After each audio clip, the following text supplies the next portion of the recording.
فوج کو نہ آپ سیاست کے اندر داخل کریں، بالکل ٹھیک بات ہے۔ اب یہ امپورٹڈ حکومت مداخلت سے آئی ہے، سازش سے آئی ہے، یہ نہیں آئی ہے، یہ سیاسی پارٹیوں کو آپس میں ایک دوسرے سے بات کرنے دیں۔ خیر کیونکہ انہوں نے بات کی ہے تو اس لیے اب جواب دینا ضروری بنتا ہے۔ تو اس میٹنگ کے اندر جس وقت وہ مراسلہ دیکھا جا رہا تھا اور اس کو ہم پڑھ رہے تھے، اور میں تھوڑا سا دہرا بھی دوں گا کہ اس کے اندر کیا لکھا ہوا تھا، تو ایک فوجی جو عسکری لیڈرشپ میں سے ایک صاحب نے ہی یہ بات کی تھی۔ انہوں نے کہا تھا دیکھیں ہمیں جو ہے حقائق کو، اچھا سوری مجھے بھی بتایا گیا کہ پریس کانفرنس نہیں تھی، صرف انٹرویو تھا، مجھے غلط ہے تو میں وہ کریکٹ کر لیتا ہوں۔ انٹرویو کے اندر جو انہوں نے کہا تو انہوں نے یہ کہا اور بالکل درست کہا کہ حقائق کو اور رائے کو الگ الگ کر کے دیکھنا چاہیے۔ اور پھر انہوں نے پڑھ کے دو تین اس کے اندر سے سینٹنس بھی پڑھے اور انہوں نے کہا کہ یہ جو ہے یہ تو حقائق میں سے نظر آتا ہے اور باقی جو چیزیں ہیں وہ اس کے اندر رائے نظر آتی ہے۔ کیا وہاں پر حقائق لکھے ہوئے تھے؟ وہاں پہ حقائق یہ لکھے ہوئے تھے کہ ایک سیدھی سیدھی دھمکی دی جا رہی تھی پاکستان کو کہ اگر عدم اعتماد کی تحریک جو اس وقت تک پیش بھی نہیں ہوئی تھی، یہ اس سے پہلے کی بات ہے، یاد دلا دیں لوگوں کو، وہ اگر ناکام ہو گئی، یعنی عمران خان وزیر اعظم کے عہدے پر فائز رہے، تو پاکستان تنہائی کا شکار ہوگا اور پاکستان کے لیے مشکلات ہوں گی۔ اور اگر یہ تحریک عدم اعتماد کامیاب ہو گئی تو سب کچھ معاف کر دیا جائے گا۔ سیدھی سیدھی دھمکی، جو ہم چاہتے ہیں وہ کرو گے، اچھے بچے بن جاؤ گے تو سب کچھ معاف کر دیا جائے گا، اور اگر خودداری کی بات کرو گے، اگر حقیقی آزادی کی بات کرو گے تو تمہارے لیے مشکلات پیدا کی جائیں گی۔ یہ تھی حقائق جو اس مراسلے کے اندر موجود ہے۔ یہ بات جو میں کہہ رہا ہوں یہ ایک دفعہ نہیں، دو دفعہ قومی سلامتی کمیٹی کے جو میٹنگ کے بعد پریس ریلیز جاری ہوئی اس کے اندر لکھی ہوئی ہے۔ واضح بیرونی مداخلت کے الفاظ استعمال کیے گئے ہیں اور کسی طور بھی قابل قبول نہیں ہے یہ کہا گیا ہے۔ یہ تو حق، یہ تو ایک وہ سچ ہے کہ جس کے اوپر کوئی دو رائے ہے نہیں۔ کیا ایک سازش ہوئی؟ جیسا کہ ہمارا ماننا ہے کہ اس سے پہلے کہ اگر آپ اقدامات اٹھا کر دیکھیں گے اور ان کا تانا بانا آپ جوڑیں گے تو وہ ایک کے بعد دوسرے کے بعد تیسری کڑی ملتی ہے، کس طریقے سے غیر ملکی سفیر جو ہیں یا ان کے سفارت خانہ جو ہے وہ ان لوگوں سے ملاقاتیں کر رہے ہیں، خصوصی طور پر جو بعد میں پارٹی سے کی وفاداری تبدیل کرتے ہیں اور پارٹی سے دور چلے جاتے ہیں۔ کس طریقے سے ہمیں نظر آتا ہے کہ پیسہ آ رہا ہے اور وہ پیسہ پھر بہایا جا رہا ہے لوگوں کے ضمیر خریدنے کے لیے، اور مختلف اس قسم کے اقدامات جو کیے جا رہے ہیں۔ یا آپ کے خیال میں یہ بیرونی مداخلت، یہ دھمکی جو تھی، یہ دھمکی کسی بڑی سازش کا حصہ نہیں تھی؟ اس کا جواب اس قومی سلامتی کمیٹی کی میٹنگ کے اندر نہیں ہے۔ بالکل یہ درست بات ہے، اور یہاں تک بھی درست کہتے ہیں DGISPR جب وہ یہ کہتے ہیں کہ وہاں پر کچھ عسکری قیادت میں سے نمائندوں نے یہ واقعی میں یہ کہا تھا کہ ان کے خیال میں ان کو شواہد نہیں نظر آ رہے کسی بھی سازش کے۔ جو سویلین قیادت وہاں پہ بیٹھی ہوئی تھی ان میں سے اکثر کی رائے یہ تھی کہ یہاں پر سازش نظر آ رہی ہے، یہ ایک رائے تھی۔ اب عمران خان جو ہیں وہ تو قانون پر عمل کرنے والے انسان ہیں، آئین کو ماننے والے انسان ہیں، تو انہوں نے کیا کیا؟ انہوں نے تو یہ نہیں آرڈر جاری کر دیا کہ کیونکہ میں کہہ رہا ہوں کہ سازش ہے اس لیے سب مان جو سازش ہے اور فوراً جو ہے لوگوں کو سزائیں دینی شروع کر دو۔ انہوں نے کیا کیا؟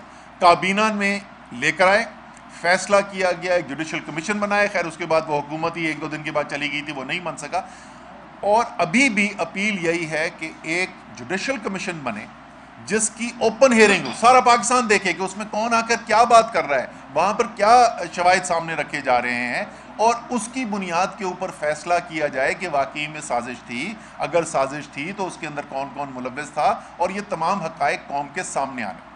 یہ وہ وزیر اعظم نے اس وقت کہا اور اس کابینہ نے کہا جو 1.5 کروڑ سے زیادہ ووٹ لے کر آئی، اور جس کی ذمہ داری بنتی ہے قومی سلامتی کا دفاع کرنا۔ یہ صرف فوج کا کام نہیں ہے قومی سلامتی کا دفاع کرنا، بلکہ اولین ذمہ داری تو بنتی ہے منتخب جو لیڈرشپ ہے قوم کی، جس کو عوام نے ووٹ دے کر بھیجا، ان کی اولین ذمہ داری بنتی ہے کہ اگر بیرونی مداخلت نظر آ رہی ہے، اگر قومی سلامتی کا کوئی خطرہ نظر آ رہا ہے تو انہوں نے دفاع کرنا ہے۔ اس بات کا تمام جو کابینہ میں لوگ بیٹھے ہوئے ہیں وہ حلف اٹھاتے ہیں کہ میں پاکستان کے آئین کا اور پاکستان کی خود مختاری اور سلامتی کا دفاع کروں گا۔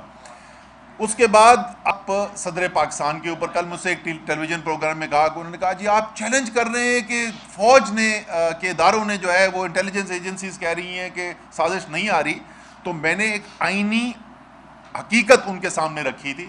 Supreme commander of the armed forces of Pakistan صدر پاکستان ہے پاکستان کے آئین کے مطابق۔ سپریم کمانڈر آرمڈ فورسز کے کیا کہتے ہیں؟ وہ کہتے ہیں، خط لکھتے ہیں چیف جسٹس آف پاکستان کو، اور وہ چیف جسٹس آف پاکستان کو کہتے ہیں کہ آپ کو ایک کمیشن بنا کر ان سوالوں کے جواب ڈھونڈنے چاہیے۔ تو آئین پاکستان کا کیا کہتا ہے، آئینی ذمہ داری کس کو دی گئی ہے، وہ کیا کہتے ہیں، اس کے اندر کوئی ابہام نہیں ہے۔ میں پھر دہراؤں گا کہ ہم یہ نہیں کہہ رہے، عمران خان یہ نہیں کہہ رہے کہ ان کا جو تجزیہ ہے، جو ان کے سامنے شواہد رکھے ہوئے ہیں، جس نتیجے پہ وہ پہنچے ہیں اس نتیجے کو مان لیا جائے۔ وہ صرف مطالبہ یہ کر رہے ہیں کہ قوم کا یہ حق بنتا ہے کہ حقیقت تک پہنچا جائے، اور اس کو اس تک پہنچنے کا بہترین ذریعہ، کیونکہ ہم کورٹس کی عدالت کی بھی رسپیکٹ کرتے ہیں،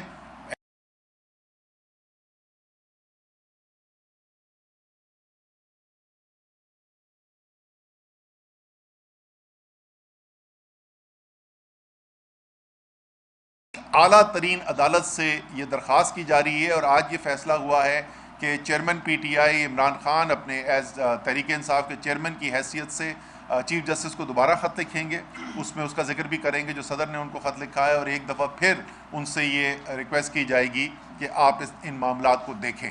تو یہ ہم سمجھتے تھے کہ بہت ضروری ہے کہ یہ حقائق سامنے آ جائیں، اور میں ایک دفعہ پھر دہراؤں گا کہ سیاستدانوں کو آپس میں سیاسی معاملات جو ہیں ان سے ڈیل کرنے دینا چاہیے، یہ بالکل ٹھیک بات ہے، اور اس لیے اگر بار بار اس کی ان سیاسی معاملات کی تشریح اگر D G I S P R کرنا ضروری نہ سمجھیں تو میرے خیال میں وہ فوج کے لیے بھی اچھا ہوگا اور ملک کے لیے بھی اچھا ہوگا۔ ہم ایک سیکنڈ اس میں کچھ چیزیں ایڈ کر دوں۔ پہلی بات یہ کہ بڑا افسوس تھا، respectfully D G I S P R نے جو کل بیان دیا اس میں انہوں نے کہا کہ فری چوائس ہے لوگوں کی ایکسپریشن کی، لیکن جھوٹ پہ مبنی چیزیں۔ تو میں سمجھتی ہوں کہ یہ ان کی اوپینین انہوں نے اپنی دی تھی کہ مداخلت ہوئی ہے، سازش نہیں ہوئی۔ یہ جیسے کہ اسد عمر صاحب نے کہا یہ ویو پوائنٹ ہے، اور یہ کہنا کہ جو ان سے ڈس ایگری کرتا ہے وہ جھوٹ بول رہا ہے، یہ ایک انسلٹ ہے۔ چیئرمین پی ٹی آئی جو سب سے بڑی پارٹی ہے، جو الیکٹرل ووٹ لے کے جیت کے آئی تھی، اس پہ آپ شک و شبہ کر رہے ہیں کہ وہ جھوٹ بول رہا ہے۔ اس کی پارٹی کی لیڈرشپ جنہوں نے سٹیٹمنٹس دی کہ سازش ہے، ان کو آپ کہہ رہے ہیں کہ وہ جھوٹ بول رہے ہیں، یہ سراسر ان ایکسیپٹیبل ہے۔ اور دوسری بات یہ انہوں نے یہ بھی کہا کہ ایک پوری رپورٹ ہوئی تھی، انویسٹیگیشن ہوئی، ہم نے رپورٹ پوری پیش کی۔ وہ رپورٹ کوئی ایسی انٹیلیجنس کی کم سے کم نیشنل سیکورٹی کاؤنسل میں تو نہیں پیش ہوئی جدھر یہ ڈسکس ہوئی تھی، سائفر جدھر ڈسکس ہوا تھا۔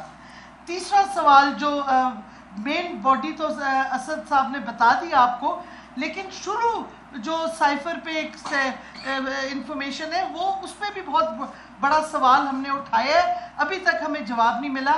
اس میں لکھا ہوا ہے کہ عمران خان کا روس جانے کا فیصلہ واحد عمران خان کا تھا، حالانکہ پوری اسٹیبلشمنٹ، ریٹائرڈ ایمبیسڈرز سے ڈسکشن، کیا کہتے سب سے ڈسکشن کر کے کنسنسس تھا کہ وہ جائیں۔ تو یہ کس نے غلط انفارمیشن فیڈ کی امریکن حکومت کو کہ انہوں نے سائفر شروع اسی ایلیگیشن سے کیا؟ یہ بھی سوال کا جواب قوم کو چاہیے۔ پھر آپ دیکھیے جس طریقے سے چیزیں انفولڈ ہوتی گئیں، جیسے ہمارے وہ ملاقاتیں امریکن ایمبیسی کی ہوئیں اور پوری ڈیٹس ہم بنا رہے ہیں، آپ کے پاس لسٹ بھی ان قریب آ جائے گی، کون سے امریکن ایمبیسی کے آفیشلز کون سے ہمارے ڈسیڈنٹ سے ملے، فروری سے شروع ہوا، نور عالم سے ملے اور لوگوں سے ملے، وہ سارا ہم ڈیٹیل میں آپ کو دے دیں گے. ہم لسٹ بنا رہے ہیں. کس لیے ملے؟ فارن پالیسی ڈسکس کرنے کے لیے راجہ ریاض سے ملے ہوں گے. کس چیز کے لیے ملے؟ کوئی مقصد ہوتا ہے نا کہ ڈپلومیٹس ملتے ہیں، یا انہوں نے کسی منسٹری کو ایڈ اور اسسٹنس کا پروگرام ہے، یا کوئی فارن پالیسی پہ ڈسکشن کرنی ہے، نہیں تو کیوں ملے؟ یہ سوال بھی اٹھتا ہے. تیسرا اٹھتا ہے کہ یہ سائفر فارن منسٹر سے کیوں چھپایا گیا؟ فارن منسٹر نے ڈیمانڈ کیا تو ان کو دکھایا تھا. تو یہ کس کے لیے آیا تھا یہ پیغام کہ آپ فارن منسٹری میں آتے ہیں اور فارن منسٹر کو نہیں دکھایا جاتا؟ یہ بھی سوال اٹھتا ہے. اور یہ کوئی نئی چیز نہیں ہے اس قسم کی سازش امریکہ کو کرنے کی. آپ مصدق کے ساتھ جو انہوں نے کیا تھا وہ بہو یہی کیا تھا 1950s میں. پہلے انہوں نے اپوزیشن کو منایا، پیسہ ڈالا میڈیا پہ، پھر ایونچولی انہوں نے حکومت مصدق کے ڈسیڈنٹ ممبرز آف پارلیمنٹ کو اپنی طرف لائے، اور پھر اس کو مصدق کو ڈی سیٹ کیا گیا. تو یہ ماڈل موجود ہے. یہ پہلی دفعہ نہیں ہو رہا کہ امریکہ سازش کر رہی ہے، یہ امریکہ کا سٹائل ایک یہ ہے سازش کرنے کا.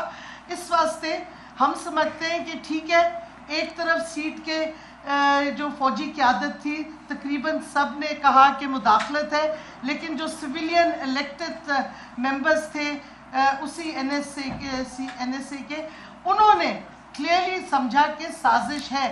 تو فیصلہ اب کسی نے تو کرنا ہے، انویسٹیگیشن ہونی ہے. اور جیسے کہ اسد عمر نے کہا کہ supreme commander of the armed forces president of the Islamic republic of Pakistan ہے، انہوں نے چیف جسٹس آف پاکستان کو خط لکھا ہے کہ یہ انویسٹیگیشن ہونی چاہیے. اور ہم سمجھتے ہیں اگر یہ انویسٹیگیشن نہیں ہوگی تو کیا کہتے ہیں یہ معاملہ ختم نہیں ہوگا، کیونکہ قوم کو پتہ ہونا چاہیے یہ سازش تھی، اگر تھی کس نے کی، کون کون ملوث تھے، تاکہ اگلی دفعہ اس طرح کا واقعہ نہ ہو. ہماری پوری سیاست اور ہماری معیشت تباہ ہو گئی ہے. ہمارے ملک میں جس طرح پولرائزیشن ہو گئی ہے، جو وائلنس ہو رہا ہے، ایک پنجاب میں ٹوٹل اینیکی اس وقت ہوئی ہوئی ہے. سارا کیوں ہوا؟ کیونکہ ایک ملک جو ترقی کی راستے پہ فائنلی جا رہا تھا، جس کی معیشت اپ ٹرن لے گئی تھی. کیوں ہوا یہ؟ اس وقت کیوں ہوا؟ کس نے کیا؟ صرف اس وجہ سے کہ ملک کو تباہ کیا جائے تاکہ وہ امریکہ کے سامنے جھکے، ان کو بیسز دے جو وہ چاہتے ہیں، ان کی پالیسیز اختیار کرے جو امریکہ چاہتی ہے. کیونکہ دیکھیں یہ سازش شروع 6 جون کو ہوئی ہے، جب نیشنل سیکیورٹی ایڈوائزر امریکہ نے کہا کہ ہماری ایگریمنٹ ہونے والی ہے بیسس پہ. اگر آپ ڈان 8 جون کا دیکھ لیں، سی آئی اے کا چیف پاکستان آیا تھا یہی ڈسکشن کے لیے. 19 جون کو جب پرائم منسٹر عمران خان نے کہا ایبسولوٹلی ناٹ، تو جب سے یہ سازش ان پلیس ہونے لگی. اور پھر آپ دیکھیں گے لنڈن میں کون کون گیا، کس سے ملاقاتیں ہوئیں لنڈن میں. یہ ساری چیزیں اوپن انفارمیشن ہے، آپ میڈیا کو چاہیے دیکھیں. لیکن سپریم کورٹ کا میں سمجھتی ہوں، ہماری پارٹی سمجھتی ہے، فرض بنتا ہے کہ جب صدر پاکستان ایک ریکویسٹ کرتے ہیں ان سے کہ انویسٹیگیشن ہو، اتنا بڑا معاملہ ہے کہ یہ سازش تھی، اسٹیبلش کریں تھی یا نہیں تھی، تو chief justice of the supreme court کو اس پہ موو کرنا چاہیے.